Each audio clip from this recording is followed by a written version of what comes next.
नमस्कार दोस्तों, डेफिल कोचिंग की ऑनलाइन क्लास में आपका हार्दिक स्वागत है। मैं राकेश कुमार सो। हिंदी के अंदर हमारा जो टॉपिक चल रहा संधि, हमने पूरे टॉपिक कंप्लीट कर लिया है। वर्ण विचार का टॉपिक कंप्लीट कर लिया है। इसके अलावा हिंदी व्याकरण के अंदर आज हम जो अध्ययन करने वाले हैं वो हमारा जो बिंदु रहेगा वो उपसर्ग और प्रत्यय का रहेगा।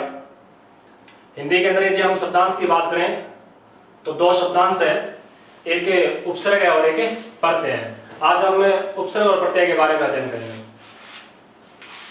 तो शब्दांश की यदि हम बात करें तो हमारे पास हिंदी के अंदर दो शब्दांश है, एक तो उपसर्ग है, दूसरा क्या है, प्रत्यय है।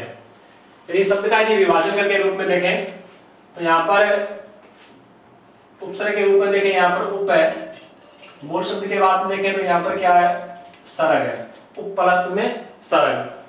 उप का जो अर्थ होता है उपसर्ग के आधार पर यहाँ पर जो अर्थ लिया जाता है वो समीप से लिया जाता है, और सरग का अर्थ होता है वो क्या होता है, रचना होता है, या निर्माण कह सकते हैं या रचना कह सकते हैं। अर्थात समीप में लाकर शब्दों के क्या करना, रचना करना। यदि यहाँ पर प्रत्यय शब्द का यदि विभाजन के रूप में देखें तो यहाँ पर संधि के रूप में देखें तो यहाँ पर प्रति प्लस में आए होगा, प्रति प्लस में आए। यहाँ पर प्रत्यय के अंदर तो क्या हो रही है, संधि हो रही है, और संधि के अंदर हमने पढ़ा है प्रति प्लस में ए, तो यह से ठीक पहले आधा व्यंजन हो रहा है। तो यदि आपको संधि पूछे तो यहाँ पर संधि कौन सी हो रही है, यण संधि हो रही है। प्रत्यय के अंदर तो क्या हो रही है, यण संधि हो रही है। और यहाँ पर उप प्लस में सरग, दोनों शब्दांश यहाँ पर शब्द जुड़ रहे हैं, और यहाँ पर संधि नहीं होकर केवल क्या हो रहा है, संयोग हो रहा है।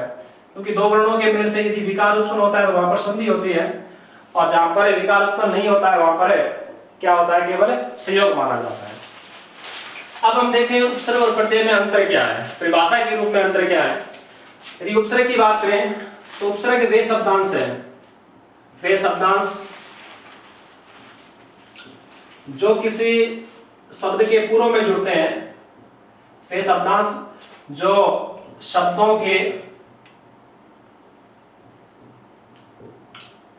पूर्व में, या हम कह सकते हैं पहले,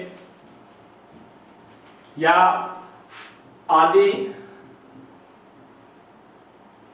या आरंभ में जुड़ते हैं। चारों पर्यायवाची समानार्थी शब्द हैं कि वे शब्दांश। पहली बात तो ये क्या है, शब्द न होकर क्या है, शब्दांश है। कि वे शब्दांश जो शब्दों के पूर्व, पहले, आदि या आरंभ में जुड़कर, आरंभ में जुड़कर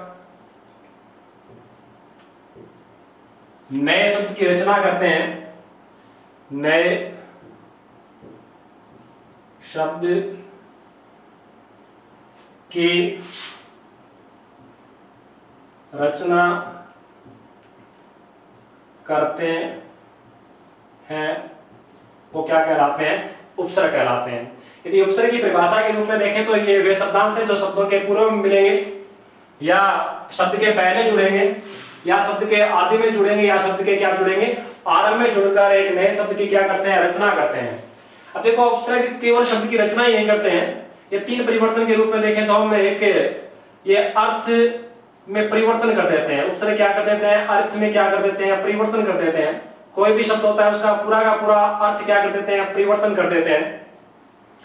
दूसरा हम देखें तो ये अर्थ में विशेषता भी ला देते हैं। उपसर्ग होते हैं वो अर्थ में क्या ला देते हैं, विशेषता, अर्थ में विशेषता ला देते हैं।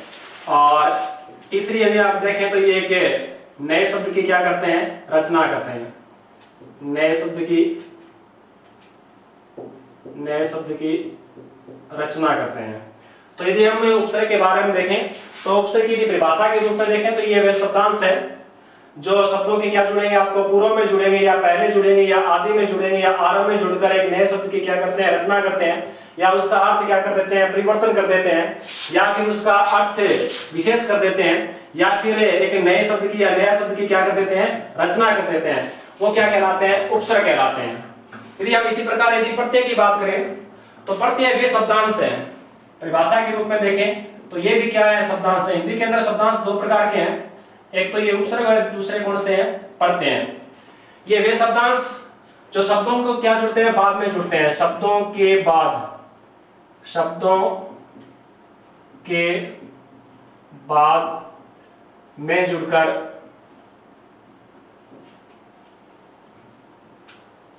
नए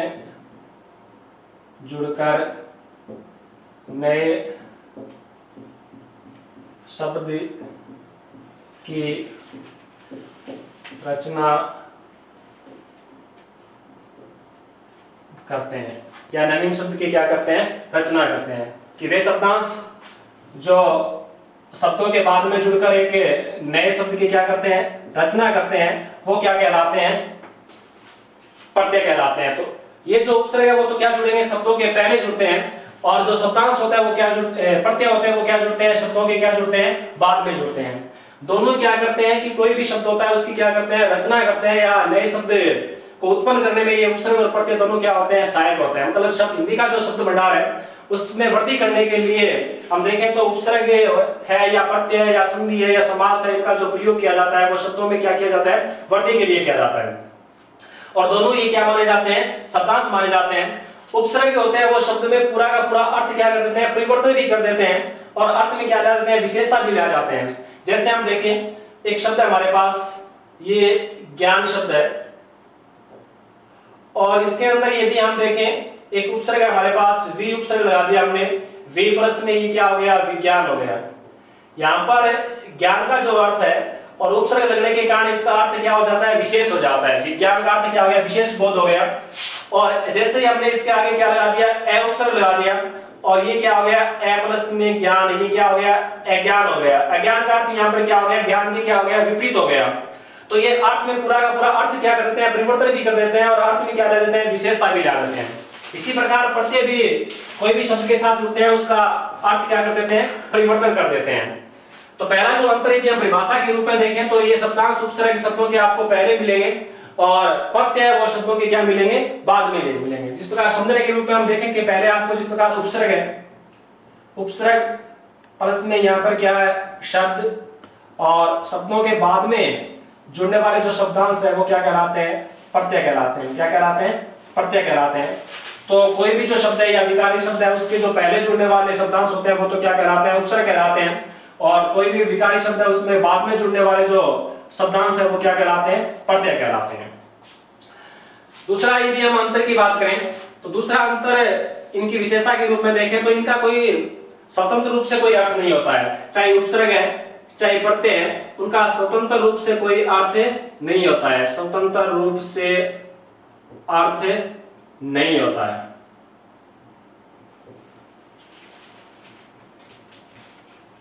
उपसर्ग है उनका भी स्वतंत्र रूप से कोई अर्थ नहीं होता है, और जो प्रत्यय है उनका भी स्वतंत्र रूप से कोई अर्थ नहीं होता है। स्वतंत्र रूप से अर्थ नहीं होता है। तो इस प्रकार दोनों में यदि हम देखें तो ये शब्दांश है और प्रत्यय भी, दोनों ये भी क्या है, शब्दांश है। ये शब्दों के पहले या पूर्व में या आदि में जुड़ते हैं, और प्रत्यय वो शब्दों के क्या जुड़ते हैं, बाद में जुड़ते हैं। ये भी एक नए शब्द की रचना करते हैं, और उपसर्ग भी एक नए शब्द की क्या करते हैं, रचना करते हैं, उसका अर्थ परिवर्तन कर देते हैं, या उसके अर्थ में क्या ले देते हैं, विशेषता ले देते हैं। उपसर्ग होता है उनका भी स्वतंत्र रूप से कोई अर्थ नहीं होता है, और प्रत्यय होता है उनका भी स्वतंत्र रूप से कोई अर्थ नहीं होता है, लेकिन इनका अर्थ किसी रूप में लिया जा सकता है, शब्दों के साथ इनका अर्थ लिया जा सकता है। तो इस प्रकार इनका स्वतंत्र रूप से कोई अर्थ नहीं होता है। अब ये उपसर्ग और जो प्रत्यय होते हैं ये शब्द भंडार में वृद्धि किस प्रकार करते हैं और नए शब्द की रचना किस प्रकार करेंगे, तो हम देखें जिस प्रकार एक उपसर्ग है हमारे पास, एक मूल शब्द की बात करें तो एक मूल शब्द हमारे पास 4 मूल शब्द है। ये 4 क्या है, मूल शब्द है। इसके अंदर जैसे जैसे हम उपसर्ग जोड़ेंगे तो नए शब्दों की क्या होती जाएगी, रचना होती जाएगी। एक उपसर्ग लिया हमने, वी लिया, वी प्लस में हमने क्या कर दिया, 4 कर दिया, तो ये शब्द क्या बन गया, विचार हो गया। इसी प्रकार एक उपसर्ग हमने क्या ले लिया, आ ले लिया, मूल शब्द वही हमारे पास 4 है। ये वी प्लस में आ प्लस में 4 करेंगे तो क्या हो जाएगा, आचार हो जाएगा। आचार मतलब आचरण हो गया। तो कहने का तात्पर्य यहाँ पे उपसर्ग लगाने के कारण ये शब्द का अर्थ क्या हो रहा है, परिवर्तन हो रहा है। इसी प्रकार हमने उपसर्ग क्या ले लिया, एक पर उपसर्ग ले लिया, पर प्लस में यहाँ पर क्या हो गया, 4 हो गया, तो ये शब्द क्या हो जाएगा, प्रचार हो जाएगा। एक नए शब्द का निर्माण हो गया, प्रचार। इसी प्रकार हम देखें एक उपसर्ग हमारे पास है, दुरुपसर्ग है, एक उपसर्ग है, वी उपसर्ग है, मूल शब्द यही है, 4 है। तो इसमें देखें तो ये शब्द क्या बन जाएगा, दुर्विचार बन जाएगा। दुर्विचार। इसी प्रकार एक उपसर्ग हमारे पास क्या है, अति है। एक उपसर्ग क्या है, आ है। एक उपसर्ग मूल शब्द के रूप में देखें तो मूल शब्द हमारे पास यही चार है, और अति प्लस में आ प्लस में चार से जोड़ेंगे तो ये नया शब्द क्या बन जाएगा, अत्याचार हो जाएगा। नया शब्द क्या हो जाएगा, अत्याचार। इस प्रकार कहने का तात्पर्य है कि वे शब्दांश जो शब्दों के पहले जुड़कर उसका अर्थ परिवर्तन कर देते हैं या एक नए शब्द की क्या करते हैं, रचना करते हैं, वो क्या कहलाते हैं, उपसर्ग कहलाते हैं। और प्रत्येक वे शब्दांश होते हैं जो शब्दों के क्या जुड़ते हैं, बाद में जुड़कर एक नए शब्द की क्या करते हैं, रचना करते हैं। जैसे हमारे पास शब्द भंडार में एक शब्द क्या था, चार था, और हमने जैसे जैसे उपसर्ग लगाया एक नए शब्द का रचना हो गई। यहाँ पर एक नया शब्द क्या आ गया, विचार आ गया। यहाँ पर आचार हो गया। यहाँ पर एक नया शब्द हो गया, प्रचार है। ये दुर्विचार है, ये अत्याचार है। इस प्रकार यदि हमने जैसे जैसे उपसर्ग लगाएंगे, जिसका सम उपसर्ग है, सम प्लस में हमने क्या लगा दिया, चार लगा दिया, तो एक नए शब्द की रचना क्या होगी, संचार हो गई। नए शब्द की रचना क्या होगी, संचार होगी। तो इस प्रकार जो ये उपसर्ग है वो शब्दों के क्या जुड़ते हैं, पहले जुड़ते हैं, और पहले जुड़कर एक नए शब्द की क्या करते हैं, रचना करते हैं, उसका अर्थ क्या कर देते हैं, परिवर्तन कर देते हैं। अब हम देखें परीक्षा के अंदर यहाँ से जो प्रश्न पूछे जाते हैं वो प्रश्न किस प्रकार पूछे जाते हैं। तो या तो आपको जो प्रश्न पूछे जाएंगे वो आपको कोई भी शब्द दिया जाएगा, उसके अंदर आपको उपसर्ग पूछा जाएगा कि यहाँ पर उपसर्ग कौन सा है, मूल शब्द कौन सा है। इसी प्रकार आपको एक शब्द दे दिया, ये अत्याचार। ये अत्याचार आपको शब्द दे रखा है, और आपको पूछा जाएगा इसके अंदर उपसर्ग है कौन कौन से, या इसके अंदर मूल शब्द को अलग कीजिए। तो यदि यहाँ पर उपसर्गों की संख्या देखें तो यहाँ उपसर्गों की संख्या कितनी है, दो आ रही है। तो अति उपसर्ग है, दूसरा यहाँ पर उपसर्ग कौन सा है, आ उपसर्ग है, और मूल शब्द के रूप में पूछे तो यहाँ पर मूल शब्द क्या आ रहा है, चार आ रहा है। तो यहाँ पर दो उपसर्ग आ गए, अति प्लस में आ प्लस में चार के योग से ये क्या बना है, अत्याचार बना है। तो कहने का तात्पर्य है कि यहाँ पर उपसर्गों की यदि आपको संख्या पूछ ले तो यहाँ पर संख्या कितनी है, दो है। एक अति उपसर्ग है, दूसरा कौन सा है, आ उपसर्ग है। इसी प्रकार आपको दे रखा है दुर्विचार, ये शब्द दे रखा है दुर्विचार। इसके अंदर यदि आपको ये पूछे कि यहाँ पर मूल शब्द को और उपसर्ग को अलग कीजिए, तो यहाँ पर आप उपसर्ग की बात देखें तो यहाँ पर भी उपसर्गों की संख्या कितनी आ रही है, दो आ रही है। एक दुर उपसर्ग है, दूसरा यहाँ पर क्या है, वी उपसर्ग है, और मूल शब्द के रूप में देखें तो यहाँ पर मूल शब्द क्या है, चार है। तो इस प्रकार आपको मूल शब्द और उपसर्ग क्या करना है, अलग करना है। तो यहाँ पर मूल शब्द की बात पूछे तो मूल शब्द यहाँ पर क्या हो गया, चार हो गया। उपसर्ग यहाँ पर एक दुर उपसर्ग है, दूसरा कौन सा है, वी उपसर्ग है। और उपसर्गों की यदि आपको संख्या पूछे तो उपसर्गों की संख्या यहाँ पर कितनी होगी, दो होगी। दूसरा यहाँ पर उपसर्ग संबंधी जो प्रश्न पूछा जाता है, तो हम उपसर्गों का जो विभाजन पढ़ेंगे तो यहाँ पर एक संस्कृत के जो मूल उपसर्ग हैं, एक हिंदी या तद्भव जो उपसर्ग हैं, और कुछ विदेशी भाषा के उपसर्ग हैं। तो आपसे इस प्रकार से प्रश्न पूछा जा सकता है कि चार ऑप्शन आपको दे दिए, इस प्रकार एक में अति दे दिया, एक ऑप्शन के अंदर आपको अधि दे दिया, एक ऑप्शन के अंदर आपको ये सम दे दिया, और एक ऑप्शन के अंदर आपको ये निरुपसर्ग दे दिया। और आपको पूछ लिया यहाँ पर संस्कृत का मूल उपसर्ग नहीं है।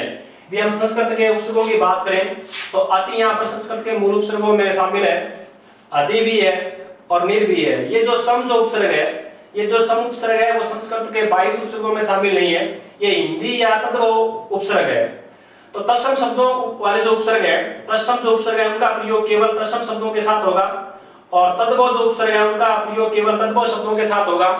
और जो विदेशी भाषा के जो शब्द है या विदेशी भाषा के जो उपसर्ग है उनका जो प्रयोग है वो केवल किसके साथ होगा, विदेशी भाषा के शब्दों के साथ ही होगा। तो इस प्रकार यहाँ पर अति है वो संस्कृत का मूल उपसर्ग है, आदि भी संस्कृत का मूल उपसर्गों में शामिल है, और नीर है वो संस्कृत का मूल उपसर्गों में शामिल है। ये जो सम है वो क्या है, तद्भव उपसर्ग है, वो संस्कृत के मूल उपसर्गों में शामिल नहीं है।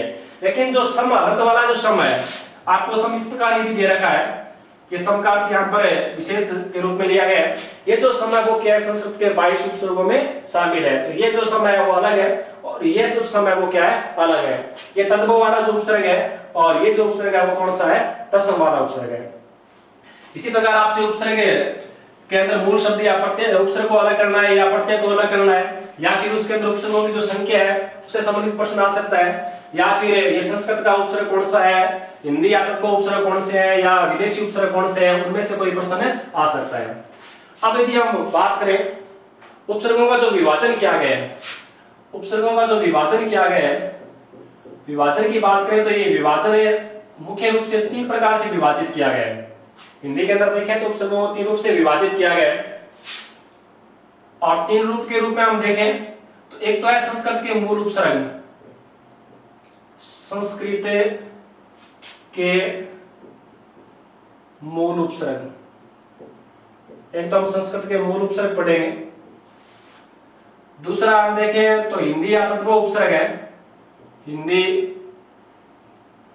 या तद्भव उपसर्ग।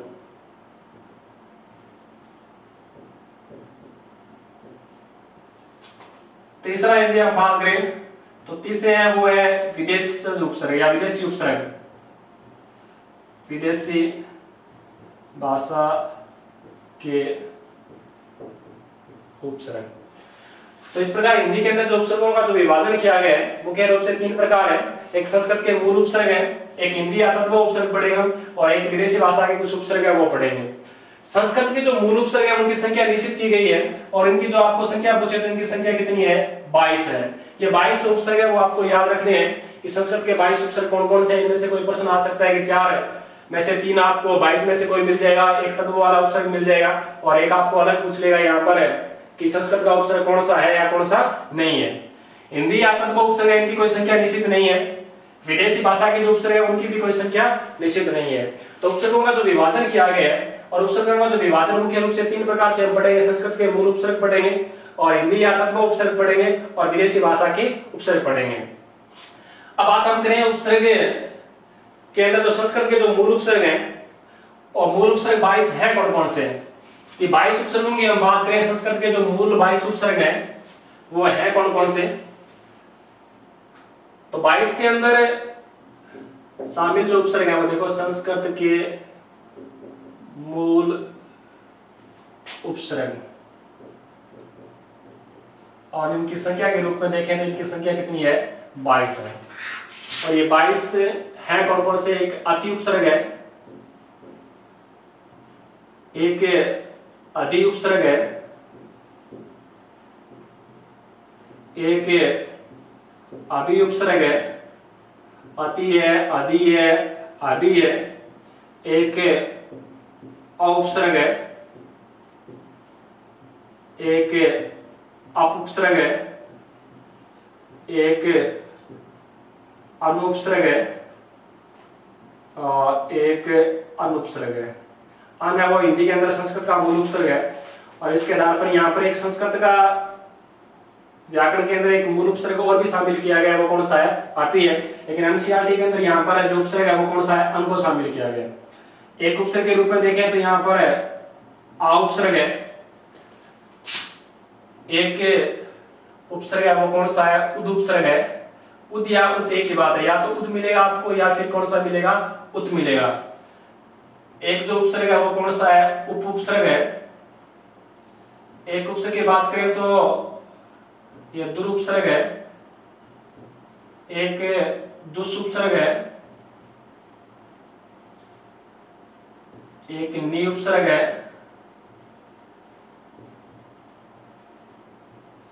एक निरुपसर्ग है, एक ये निस उपसर्ग है, एक पर उपसर्ग है, एक परा उपसर्ग है, एक परि उपसर्ग है,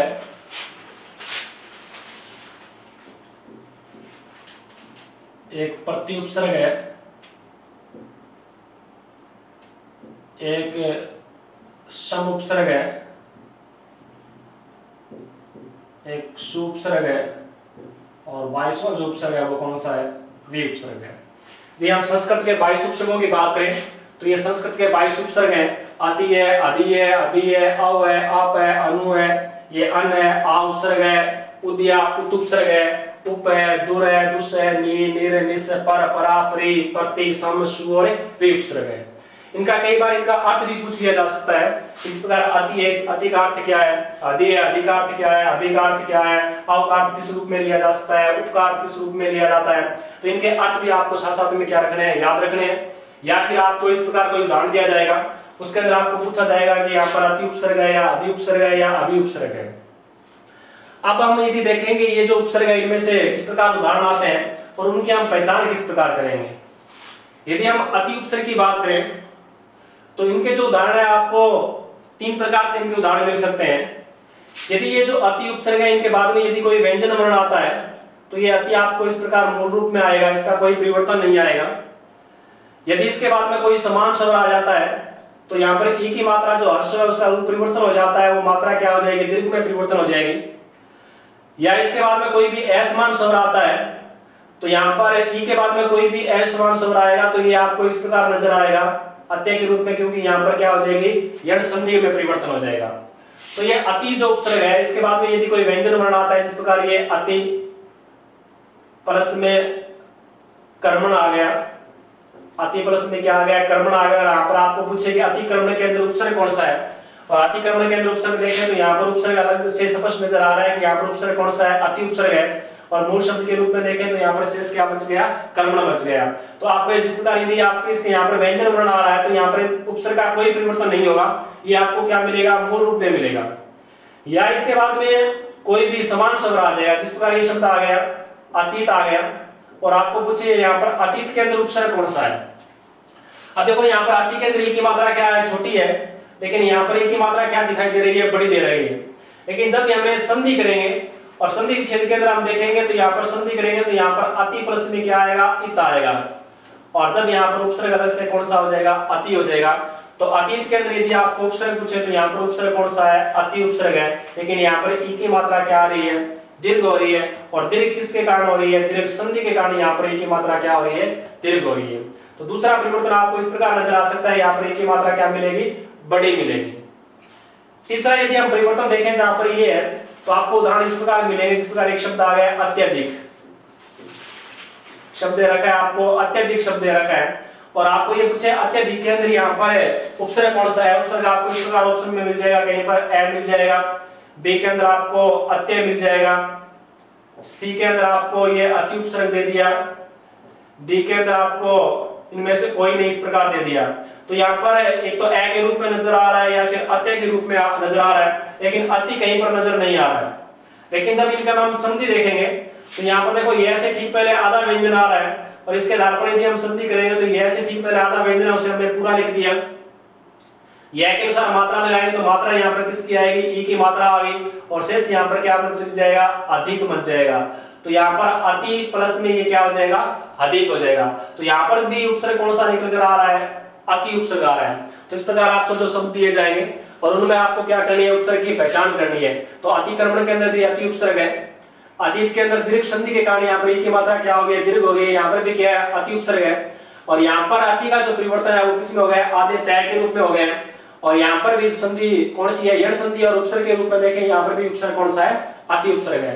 तो इस प्रकार ये जो उपसर्ग है इनके अंदर इनका जो रूप परिवर्तन किसके कारण होगा, संधि के कारण इसका क्या हो सकता है, रूप परिवर्तन हो सकता है। तो संस्कृत के जो 22 उपसर्ग हैं, ये जो 22 उपसर्ग हैं, और इनमें से आपसे प्रश्न उपसर्गों की संख्या पूछी जा सकती है, या कोई भी शब्द दे दिया उसके अंदर आपको उपसर्ग पूछे जा सकते हैं। जिस प्रकार कोई शब्द आ गया अत्याचार, शब्द आ गया अत्याचार, और इसके अंदर आपको पूछे कि यहाँ पर मूल शब्द और उपसर्ग को अलग कीजिए।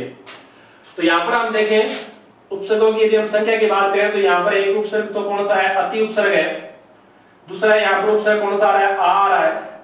और मूल शब्द की बात करें तो यहाँ पर मूल शब्द क्या आ रहा है, चार आ रहा है।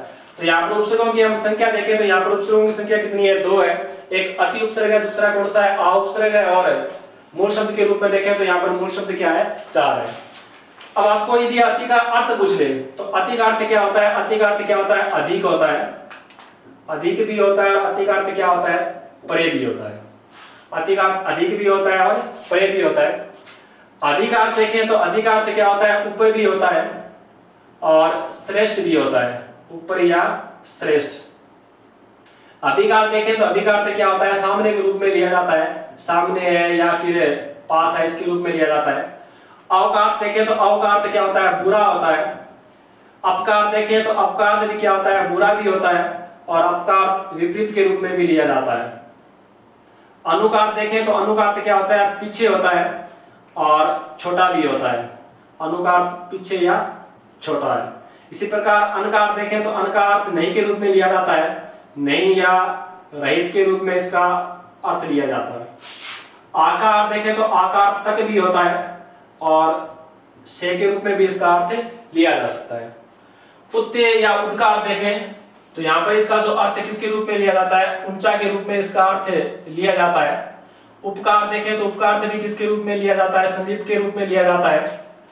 और ये दूर और दुष्ट है, इनके बारे में देखें तो इनका अर्थ है बुरा है या कठिन है, इसके रूप में इसका अर्थ लिया जाता है बुरा या कठिन। इसी प्रकार निर्निश है, इसका अर्थ भी क्या है, बुरा के रूप में लिया जाता है, बुरा या विपरीत के रूप में भी इसका अर्थ लिया जाता है। प्रकार देखें तो प्रकार क्या होता है, आगे के रूप में लिया जाता है। परा का अर्थ क्या है, बड़ा या उल्टा के रूप में लिया जाता है। परिकार देखें तो परिकार चारों ओर के रूप में लिया जाता है।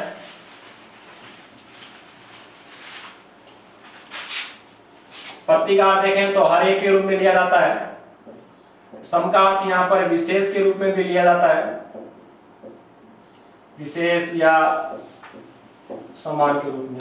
सुकार देखें तो सुकार यहाँ पर अच्छा के रूप में लिया जाता है। और विशेष विकार देखें तो यहाँ पर भिन्न के रूप में भी इसका अर्थ लिया जाता है और विशेष के रूप में भी इसका अर्थ लिया जा सकता है। इस प्रकार ये जो भी आपको शब्द दे रखे हैं वहां पर आपको एक ही बात पूछा जा सकता है कि यहाँ पर इसका जो अर्थ क्या है। अर्थ के रूप में देखें तो यहाँ पर अतिकार्थ अधिक यहाँ पर है, अधिकार्थ ऊपर या श्रेष्ठ के रूप में है। अभिकार्थ क्या होता है, सामने या पास है। अवकार्थ क्या होता है, बुरा होता है। अपकार्थ बुरा या विपरीत है। अनुकार्थ पीछे या क्या है, छोटा है। और अनकार्थ नहीं या रहित के रूप में है। आकार तक या से के रूप में है। उद या उपकार देखें तो यहाँ पर क्या है, ऊंचा है। उपकार देखें तो संदीप के रूप में है। दुष्कार देखें तो बुरा के रूप में है। इसी प्रकार निस का देखें तो बुरा या विपरीत के रूप में इसका अर्थ लिया जा सकता है। प्रकार आगे के रूप में है, परा बड़ा या उल्टा है। परिकार्थ का चारों ओर है। प्रति का हर एक है। सम का विशेष या समान है। सु का अच्छा है, भिन्न या विशेष है। ये तो इनके अर्थ विशेष है। इस प्रकार इनका अर्थ भी आपसे परीक्षा में पूछा जा सकता है कि इनका अर्थ किस रूप में लिया जा सकता है, लेकिन स्वतंत्र रूप से इनका क्या नहीं होता है, कोई अर्थ नहीं होता है। ये शब्द के साथ जुड़ने के बाद में इनका कोई न कोई अर्थ लिया जा सकता है। अब देखेंगे मैं और क्या परिवर्तन मिलेगा।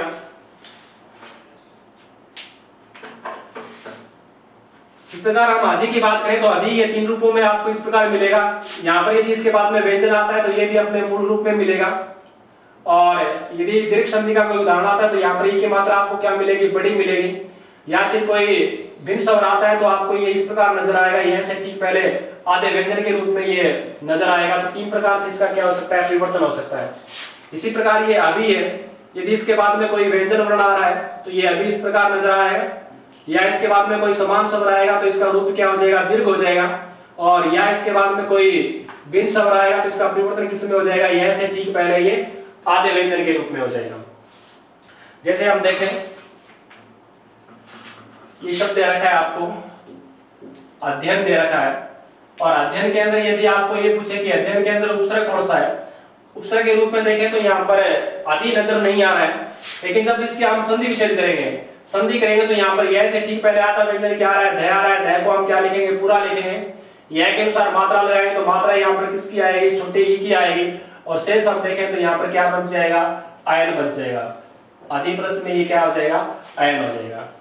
एक हमने जितने ये 22 उपसर्ग लिखे हैं और 22 उपसर्ग के अंदर जहां पर ई और उ की मात्रा आ रही है, ये अति के अंदर ई की मात्रा है, अधि है, अभी है, या अनु के अंदर उ की मात्रा है, या यहाँ पर ई की मात्रा है, यहाँ पर ई की मात्रा है, वी पर ई की मात्रा है, यहाँ पर उ की मात्रा है, यहाँ पर ई की मात्रा है।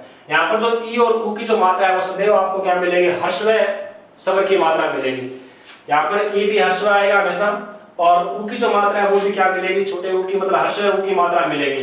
तो आपको यहाँ पर संधि विच्छेद करते समय ये ध्यान में रखना है कि जहाँ पर ये उपसर्ग आ जाए, चाहे वो आदि उपसर्ग हो, चाहे वो अभी उपसर्ग हो, चाहे वो अति उपसर्ग हो, वहां पर आपको ई की जो मात्रा है वो क्या लगानी है, छोटी लगानी है। तो इसी प्रकार अध्ययन के अंदर यदि हम उपसर्ग देखें तो यहाँ पर उपसर्ग कौन सा आ जाएगा, अति उपसर्ग हो जाएगा।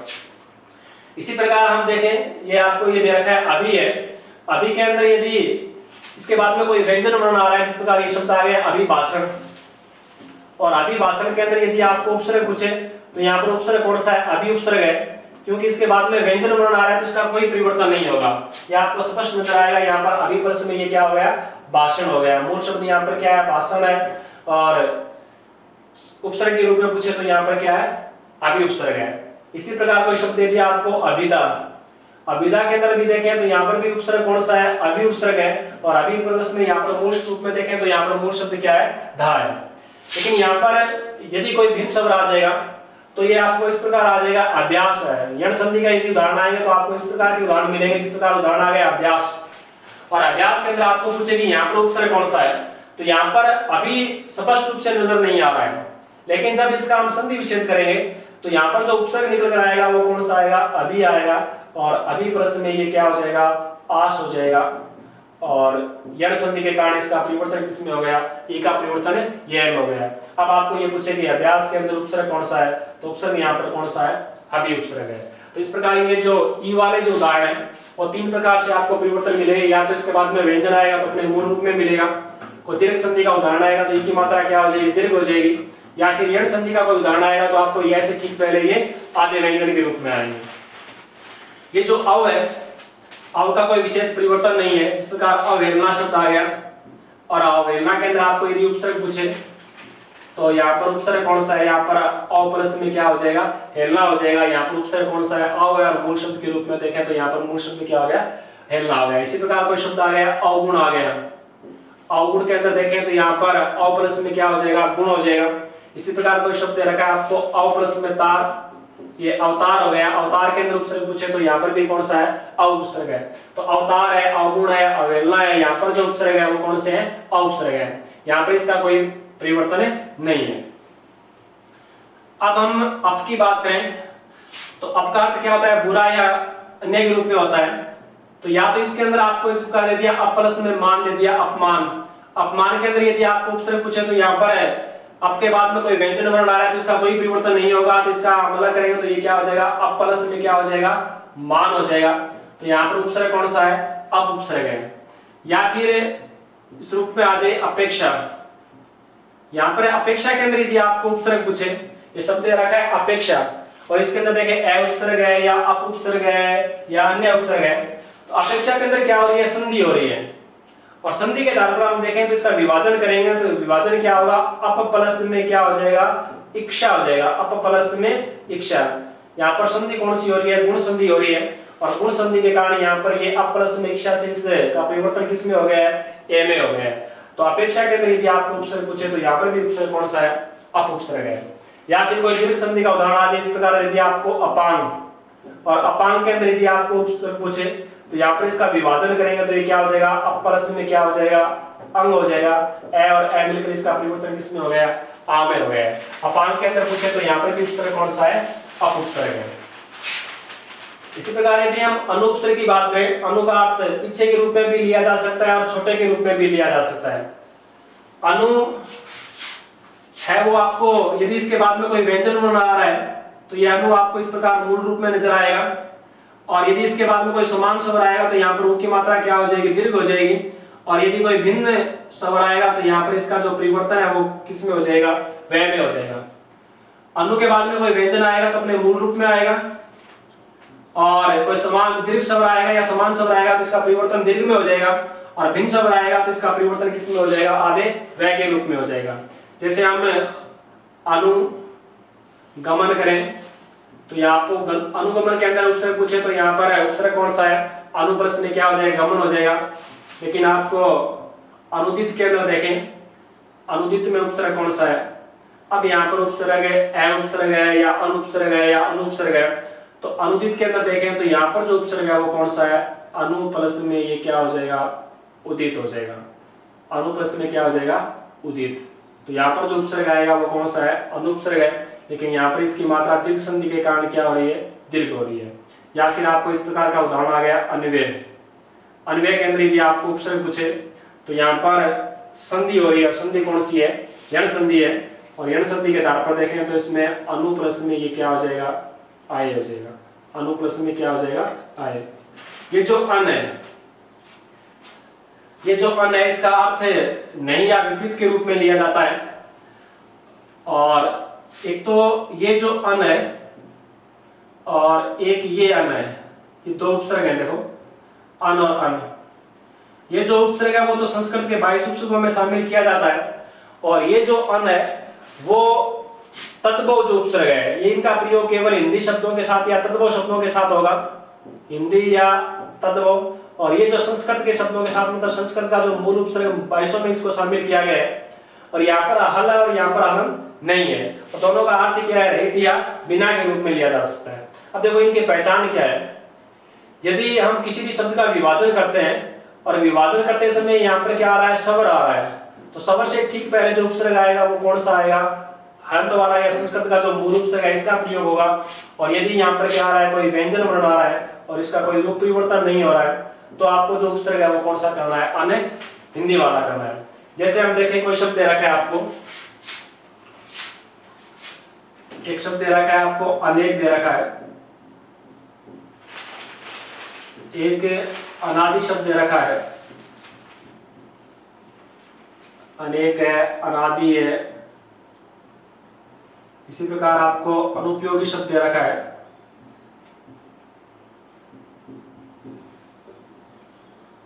एक शब्द आपको अनपढ़ दे रखा है, अनपढ़। इन शब्दों के अंदर यदि हम उपसर्ग देखें तो यहाँ पर उपसर्ग कौन सा है, मूल शब्द क्या है। देखें अनेक के अंदर देखें तो अनेक के अंदर यदि आपको परीक्षा में ये भी दे रखा है और अन ये हिंदी वाला ये भी दे रखा है, तो यहाँ पर देखें तो उपसर्ग अन प्लस में एक, यदि आपको विभाजन अन प्लस में एक और अन प्लस में एक, यहाँ अनेक के अंदर उपसर्ग देखें तो अन ये आएगा या अन ये आएगा, तो यहाँ पर देखो अन जो उपसर्ग है, यहाँ पर जो पहला जो वर्ण आ रहा है वो कौन सा आ रहा है, स्वर आ रहा है, और स्वर से ठीक पहले जो उपसर्ग आएगा वो कौन सा आएगा, हलंत वाला नया आएगा, जो संस्कृत का जो मूल उपसर्ग है। तो यहाँ पर अनेक के अंदर यदि उपसर्ग पूछे तो यहाँ पर क्या है, अन प्लस में एक है।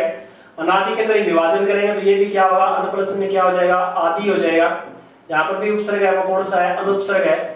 अनुपयोगी के अंदर देखें तो यहाँ पर अन प्लस में उप प्लस में योगी, यहाँ पर जो उपसर्गों की संख्या है वो कितनी है, दो उपसर्ग है, एक अनुपसर्ग है, दूसरा कौन सा है, उप उपसर्ग है, और उसके बाद में क्या है, योगी है।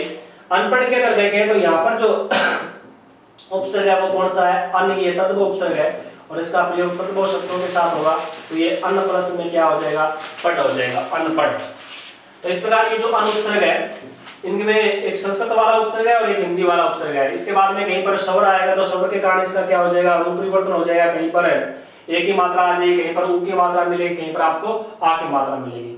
ये अनुपयोगी के अंदर यहाँ पर उपसर्ग कौन सा नजर आ रहा है, अनुपसर्ग आ रहा है, लेकिन इसका विभाजन करेंगे तो यहाँ पर अनुपसर्ग नहीं आएगा, यहाँ पर उपसर्ग कौन सा आएगा, अन आएगा, अन प्लस में उप प्लस में ये क्या हो जाएगा, योगी हो जाएगा। तो इस प्रकार जो ये उपसर्ग है 22 उपसर्ग है, इनमें से आपसे उपसर्गों की संख्या पूछी जा सकती है, या इनका अर्थ है वो पूछा जा सकता है, या फिर इस शब्द के अंदर उपसर्ग कौन सा है, इस प्रकार से क्वेश्चन पूछे जा सकते हैं। ये जो एक हमने पढ़ा है उत उपसर्ग है, ये कौन सा है, उद उपसर्ग है। ये उत और उद है, उनका परिवर्तन आपको कई प्रकार से इनका परिवर्तन मिलेगा। हमने जो व्यंजन संधि के अंदर तय की जो संधि पढ़ी है उसके अंदर जो परिवर्तन होते हैं, कहीं आपको ये चय के रूप में मिल जाएगा, जिस प्रकार ये शब्द आ गया उच्चारण। उच्चारण के अंदर यदि आपको उपसर्ग पूछे तो यहाँ पर उपसर्ग कौन सा है, उद उपसर्ग है, ये उत प्लस में क्या हो जाएगा, चारण हो जाएगा। या आपको इस प्रकार दे दिया कोई उज्ज्वल शब्द दे दिया, उज्ज्वल के अंदर उपसर्ग पूछे तो यहाँ पर उपसर्ग है या उज उपसर्ग है या उद उपसर्ग है, तो इसका विभाजन करेंगे तो इसका विभाजन भी क्या हो जाएगा, उद प्लस में क्या है, जवल है, संधि के आधार पर उद प्लस में क्या हो जाएगा, जवल। तो यहाँ पर भी उपसर्ग कौन सा आ रहा है, उद उपसर्ग आ रहा है। या फिर इस प्रकार कोई शब्द दे दिया उड्डयन दे दिया, उड्डयन के अंदर यदि आपको उपसर्ग पूछे तो यहाँ पर भी इसका विभाजन करेंगे तो इसका विभाजन क्या होगा, उद प्लस में क्या हो जाएगा, डयन हो जाएगा। तो यहाँ पर भी उपसर्ग कौन सा आ रहा है, उद उपसर्ग आ रहा है। या इसके बाद में कोई अन्य स्वर की मात्रा आ जाएगी तो स्वर के कारण इसका क्या हो सकता है, रूप परिवर्तन हो सकता है। इसके बाद में जो उपसर्ग है इसके अंदर इस प्रकार कोई शब्द आ गया उपेक्षा, उपेक्षा के अंदर आपको उपसर्ग पूछे तो यहाँ पर इसका विभाजन करेंगे, ये क्या हो जाएगा, उप प्लस में क्या हो जाएगा, इक्षा हो जाएगा, उप प्लस में इक्षा।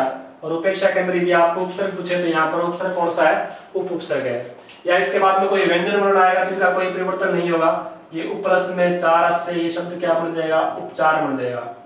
उपचार के अंदर यदि उपसर्ग पूछे तो यहाँ पर उपसर्ग कौन सा है? उपसर्ग है। इसी प्रकार दुर या दुस उपसर्ग है, इनके बाद में यदि कोई स्वर के रूप में आता है तो इनका कोई परिवर्तन हो सकता है। जैसे कोई शब्द आ गया दुर्वस्था, एक तो दुरावस्था शब्द है, एक दुरावस्था है।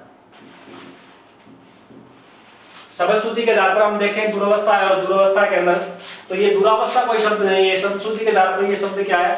अशुद्ध है। यहाँ पर शुद्ध शब्द क्या होगा? दुरावस्था होगा। यहाँ पर यदि आपको उपसर्ग देखें तो यहाँ पर दुर प्लस में अव प्लस में क्या है? स्था, तो यहाँ पर जो उपसर्ग है वो कौन सा उपसर्ग है? दुर उपसर्ग है, और दुर प्लस में अव प्लस में स्था के योग से ये क्या बना है? दुरावस्था बना है। तो इस प्रकार यहाँ पर यदि कोई स्वर आता है तो स्वर के कारण यहाँ पर जो आधार है इसका क्या हो जाएगा? परिवर्तन हो जाएगा। और इसके बाद में यदि कोई व्यंजन आ रहा है तो आपको इस प्रकार आएगा दुर्जन। दुर्जन के अंदर यदि आपको उपसर्ग पूछे तो यहाँ पर उपसर्ग कौन सा है? दुर प्लस में ये क्या हो जाएगा? जन हो जाएगा। इसी प्रकार आ गया दुर्बल। दुर्बल के अंदर यदि आपको उपसर्ग पूछे तो यहाँ पर उपसर्ग कौन सा है? दुर प्लस में क्या हो जाएगा? बल हो जाएगा। दुस के अंदर देखें तो यहाँ पर जो परिवर्तन है, देखो यहाँ पर तीनों जो से है, इस प्रकार कोई शब्द आ गया दुष्चरित्र शब्द आ गया, दुष्चरित्र। और दुष्चरित्र के अंदर यदि आपको ये पूछे कि यहाँ पर उपसर्ग कौन सा है, तो उपसर्ग के अंदर आपको दो विसर्ग वाला मिल जाएगा। दू के बाद में विसर्ग आ गया, या दू के बाद में ये से आ गया, या दुस इस प्रकार दे रखा है, या फिर दुस आपको इस प्रकार दे रखा है। तो यहाँ पर देखें तो विसर्ग वाला दू ये कोई उपसर्ग नहीं है। और इस से और इस से की हम बात करें तो यहाँ पर जो मूल उपसर्ग है, मूल उपसर्ग के अंदर जो से है वो कौन सा है? दंत्य से है। तो यहाँ पर आपको उपसर्ग यदि चारों उपसर्ग इस प्रकार दे रखे हैं तो आपको सही कौन सा करना है? ये तीसरे से वाला करना है। तो ये दुष्प्रस में क्या हो जाएगा? चरित्र हो जाएगा। इस प्रकार ये दुष्य है, दुरुपसर्ग है, या नी उपसर्ग है। नी वाले हम बात करें तो नी के बाद में यदि कोई अन्य कोई शब्द आता है, इस प्रकार कोई यहाँ पर भिन्न शब्द आएगा तो इसका रूप परिवर्तन हो जाता है। इस प्रकार ये शब्द आ गया न्याय।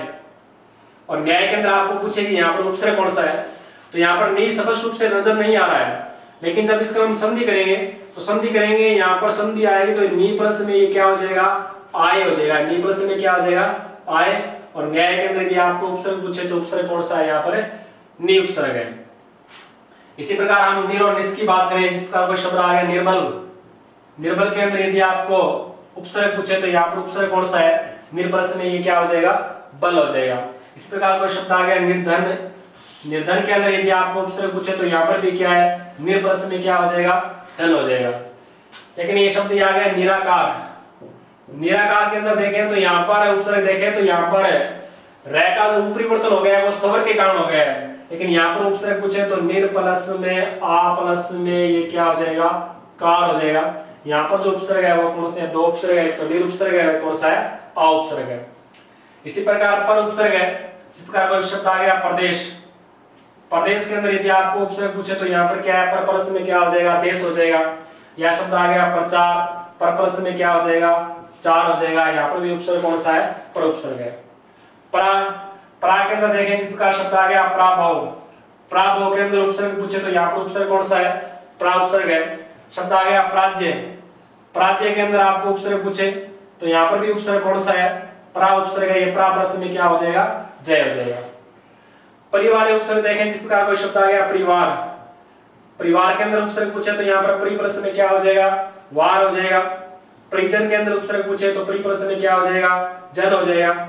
लेकिन यहाँ पर परीक्षा शब्द आ गया, और परीक्षा के अंदर यदि आपको उपसर्ग पूछे तो यहाँ पर प्री ई की मात्रा छोटी है, लेकिन यहाँ पर की मात्रा क्या आ रही है? दीर्घ आ रही है। लेकिन यहाँ पर क्या है? संधि है। यदि हम संधि विच्छेद करेंगे तो ये प्री प्लस में क्या हो जाएगा? इक्षा हो जाएगा। प्री प्लस में क्या हो जाएगा? इक्षा। अब आपको परीक्षा के अंदर उपसर्ग पूछे तो यहाँ पर उपसर्ग कौन सा हो जाएगा? प्री उपसर्ग हो जाएगा। तो इस प्रकार प्री है वो ई की मात्रा छोटी है, आ सकती है मूल रूप से, लेकिन इसके में संधि हो जाएगी तो ई की मात्रा क्या हो जाएगी? दीर्घ हो जाएगी। या इसके अंदर कोई भिन्न शब्द आएगा तो इस प्रकार के शब्द आ जाएंगे। शब्द आ गया पर्यावरण। और आपको पूछे पर्यावरण के अंदर उपसर्ग कौन सा है, तो यहाँ पर इसका संधि विच्छेद करेंगे तो ये प्री प्लस में क्या होता है? आवरण है। प्री प्लस में आवरण। अब यहाँ पर जो उपसर्ग है वो कौन सा है? प्री उपसर्ग है। तो पर्यावरण के अंदर भी उपसर्ग पूछे तो कौन सा है? प्री है। परीक्षा के अंदर उपसर्ग पूछे तो यहाँ पर भी कौन सा है? प्री उपसर्ग है। इसी प्रकार हम प्रति उपसर्ग की बात करें, इस प्रकार शब्द आ गया प्रतिदिन। और प्रतिदिन के अंदर यदि आपको उपसर्ग पूछे तो यहाँ पर प्रति प्लस में क्या हो जाएगा? दिन हो जाएगा। यहाँ पर उपसर्ग कौन सा है, प्रति उपसर्ग है। और लेकिन यहाँ पर कोई दीर्घ संधि का उदाहरण आ गया तो ई की मात्रा इस प्रकार आ जाएगी, तो ये शब्द आ जाए प्रतीक। प्रतीक के अंदर देखें तो यहाँ पर संधि हो रही है और इसका संधि विच्छेद करेंगे तो क्या हो जाएगा, प्रति प्लस में क्या हो जाएगा, इक हो जाएगा। तो यहाँ पर भी उपसर्ग पूछे तो कौन सा है, प्रति उपसर्ग है। या इसका तीसरा रूप परिवर्तन होगा तो आपको इस प्रकार के उदाहरण मिल जाएंगे। इसका शब्द आ गया प्रत्येक। प्रत्येक के अंदर देखें तो यहाँ पर भी जो उपसर्ग है वो कौन सा है, प्रति उपसर्ग है। इसका हम संधि विच्छेद करेंगे तो यहाँ पर संधि विच्छेद होगा तो क्या होगा, यण संधि के कारण प्रति प्लस में क्या हो जाएगा, एक हो जाएगा, प्रति प्लस में एक। यहाँ पे भी उपसर्ग कौन सा है, प्रति उपसर्ग है। इस प्रकार जो सम उपसर्ग है, इसके बाद में यदि शवर आता है तो इसका रूप परिवर्तन हो सकता है। इस प्रकार का शब्द आ गया समायोजन। समायोजन शब्द दे रखा है और समायोजन के अंदर यदि आपको उपसर्ग पूछे कि समायोजन के अंदर उपसर्ग कौन सा है, तो हम देखें यहाँ पर सम प्लस में आ प्लस में योजन, सम आ प्लस में योजन। तो समायोजन के अंदर उपसर्ग कितने हैं, दो उपसर्ग है, तो सम उपसर्ग है, दूसरा कौन सा है, आ है। इसी प्रकार एक उदाहरण आपको दे रखा है समाचार। समाचार के अंदर उपसर्ग देखें तो यहाँ पर भी उपसर्ग कितने हैं, दो है, एक सम उपसर्ग है, एक आ उपसर्ग है। और मूल शब्द के रूप में देखें तो मूल शब्द यहाँ पर क्या आ रहा है, चार आ रहा है। तो इस प्रकार सम वाले जो उदाहरण है आपको समायोजन है, समाचार है, इस रूप में आपको क्या मिलेंगे, उदाहरण मिलेंगे। यदि हम सुपसर्ग की बात करें तो सुपसर्ग के बाद में यदि कोई व्यंजन वर्ण आ रहा है तो अपने मूल रूप में मिलेगा। जिस प्रकार शुभ बल आ गया या सुशासन आ गया, सुशासन है, सुबल है, इस प्रकार आएगा। तो यहाँ पर उपसर्ग पूछे तो यहाँ पर उपसर्ग कौन सा है, सु है। यहाँ पर भी उपसर्ग कौन सा है, सु है। लेकिन जहां पर इसमें कोई दीर्घ संधि का उदाहरण आ जाएगा तो यहाँ पर उ की मात्रा क्या हो जाएगी, दीर्घ हो जाएगी। इस प्रकार शब्द दे रखा है आपको सुक्ति।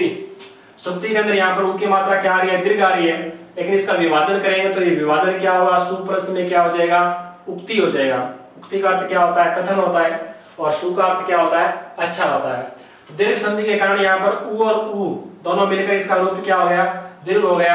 और सुक्ति के अंदर उपसर्ग कौन सा आ रहा है, सु आ रहा है।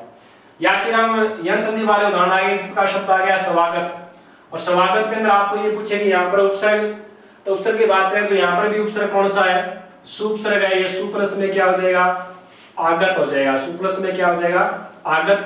तो यहाँ पर भी उपसर्ग कौन सा आ रहा है, सुपसर्ग आ रहा है। तो इस प्रकार ये जो उपसर्ग है उनका रूप परिवर्तन यण संधि के कारण हो रहा है या फिर दीर्घ संधि के कारण हो रहा है। एक उपसर्ग रहेगा वि है।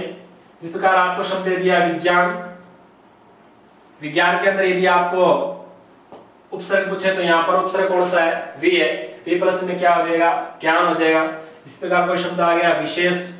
विशेष के अंदर यदि आपको उपसर्ग पूछे तो वि प्लस में क्या हो जाएगा, शेष हो जाएगा। तो यहाँ पर भी उपसर्ग कौन सा है, वि उपसर्ग है।